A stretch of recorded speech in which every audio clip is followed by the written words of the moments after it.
Okay, let's dive right into this explainer. Today, we're mastering the Claude Code first run, login, and model selection. We're going to take what is often a super frustrating setup process and turn it into a powerful, cost-saving workflow in just about 3 minutes. Seriously, if you're kind of unsure how your tokens are actually being built behind the scenes right now, you are in the exact right place. Right, let's start with a massive pain point.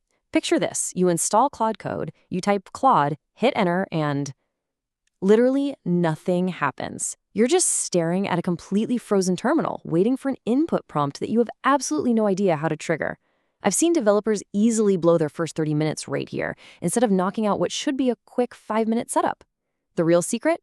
You just need to make 2 key decisions before you even type your very first prompt. And that brings us to this hidden billing trap, which you absolutely have to avoid during authentication.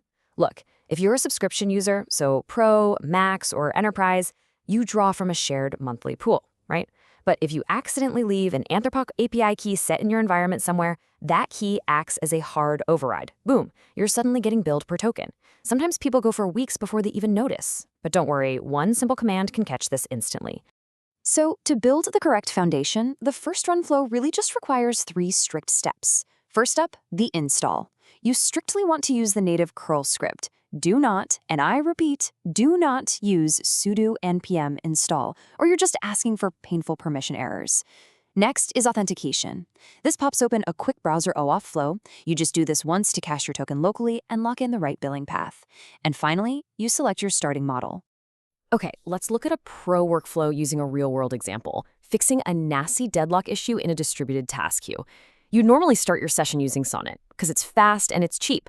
But when you hit a wall that needs deep architectural reasoning, you don't start a whole new chat. No, you type the /model command mid-session to switch over to Opus. Have Opus design a thread-safe refactor. Then, once Opus gives you the plan, you switch right back to Sonnet to actually generate the implementation code. Your context is perfectly preserved, and you're only paying for the heavy lifting of Opus when you truly need it. It's a total game changer. The trick here is to treat your models as deliberate, swappable tools.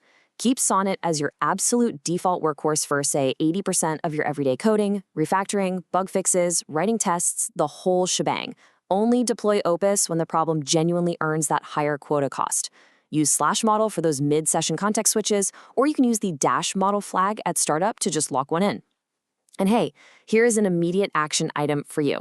Type /status right now in your terminal. Verify your authentication method so you don't fall into that API key billing trap we just talked about. So if you take nothing else away from this, this is your key takeaway. First run has exactly 1 decision that costs you money if you get it wrong, authentication, and 1 decision that costs you time if you ignore it, model selection. Mastering this setup from minute 1 is going to prevent some massive time sinks down the road.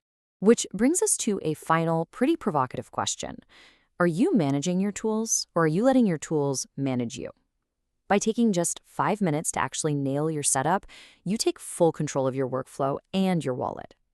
For the full chapter, including 3 completely worked out examples and a really deep dive into common pitfalls, check out cloudmaster.net.